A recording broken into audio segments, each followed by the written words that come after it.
안녕하세요. 찻삼TV란입니다. 자, 오늘은 제네시스 E GV70 가격을 보고 한 말씀 드리고 싶어서 영상을 제작하게 되었습니다. 자, 오늘부터 사전 계약이 가능한 이 GV70 가격이 나왔죠. 풀옵션 기준 9,234만 원입니다. 자, 보조금은 지역별로 4에서 500 정도 받으실 수 있을 것 같고요. 취득세까지 하신다면 9,200에서 300 정도의 구입을 하실 수 있을 것 같습니다.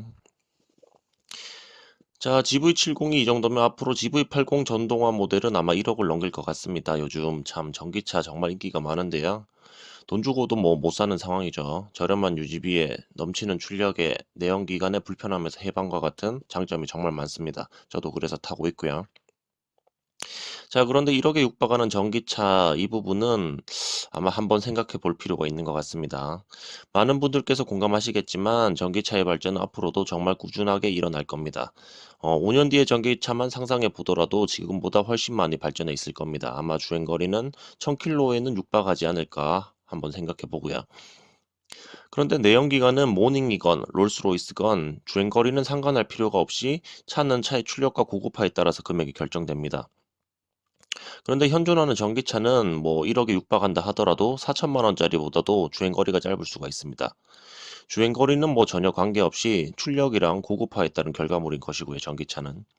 자, 그래서 제 의견은 전기차 구입에서 고려사항은 주행거리가 1번이 되어야 한다는 것입니다. 물론 주변에 널린 게 충전소인데 무슨 걱정이냐고 말씀하실 수도 있겠지만 실제로 이용을 해보신다면 태반이 고장이 나 있습니다. 예를 들어서 배터리가 50km 남은 상태에서 어찌저찌 고속도로 휴게소에 들어가서 충전을 하려고 했어요. 그런데 충전기가 고장나 있습니다. 그러면 다음 휴게소까지 이동을 하셔야겠죠. 자, 그래서 뭐 어떻게 저떻게 다음 충전소에 도착은 했습니다. 그래서 충전을 하려고 하는데 앞에 대기가 밀려 있어요. 그럼 기다리셔야 하는데 이제 추운 겨울입니다. 그럼 히터를 트셔야 하잖아요. 근데 히터를 틀면 배터리가 완전히 소모돼서 차를 옮길 수가 없는 상황이 될 것 같고, 안 그러면 가족들이 떨고 있어요. 이런 경우는 어떻게 하실 겁니까? 실제로 이건 뭐 제가 겪은 일이고요. 저도 뭐 전용 집밥이 있지만 이제 장거리 뛸 때는 이런 일 때문에 항상 부담감이 있는 건 어쩔 수가 없습니다. 그래서 저 같은 경우는 더 기다리다가는 이제 차가 완전히 퍼질 것 같아 가지고 근처 토울로 빠져나가서 면사무소에 가서 충전을 한 경험도 있었고요. 그래서 이런 일은 뭐 제가 뭐 극단적인 예를 드리는 게 아니라 사실 전기차를 이용하시면 뭐 충분히 많이 일어나실 수 있는 일입니다.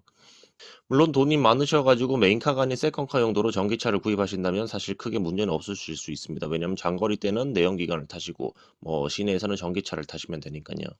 실제로 뭐 미니 전기차 같은 경우는 주행거리가 뭐 150km 정도밖에 안 나는 걸로 알고 있는데도 사시는 분이 있는 걸로 저는 알고 있어요. 하지만 거의 대부분의 분들은 메인카 목적으로 현재 전기차를 검토하고 계신 걸로 저는 알고 있고, 이 경우에는 전기차 자체의 주행거리가 구입 결정의 90% 이상 정도는 차지해야 된다고 저는 생각하고 있습니다. 그래서 결론을 말씀드리면 아직은 너무 비싼 전기차를 구입할 단계는 아닌 것 같습니다. 내연기관차는 주행거리는 어느 차나 평등하고 그 외적인 부분에서 뭐 돈 자랑을 하고 싶다. 그 부분은 충분히 인정하고 가능합니다. 하지만 전기차는 기술의 발전 속도만큼이나 주행거리도 따라서 많이 늘어날 것이고 앞으로 그럴수록 비싼 전기차의 강가는 앞으로 빠르게 일어날 겁니다. 2022년 현재의 전기차는 가성비로 타야 하는 것 같습니다. 현재의 전기차에서 가성비를 빼고 생각한다면 아직은 내연기관을 타는 것이 좋지 않을까 생각해 보면서 오늘의 영상 마치겠고요. 더 궁금한 점 있으시면 댓글로 주시면 답변 드리도록 하겠습니다. 차쌈TV라는 했습니다. 감사합니다.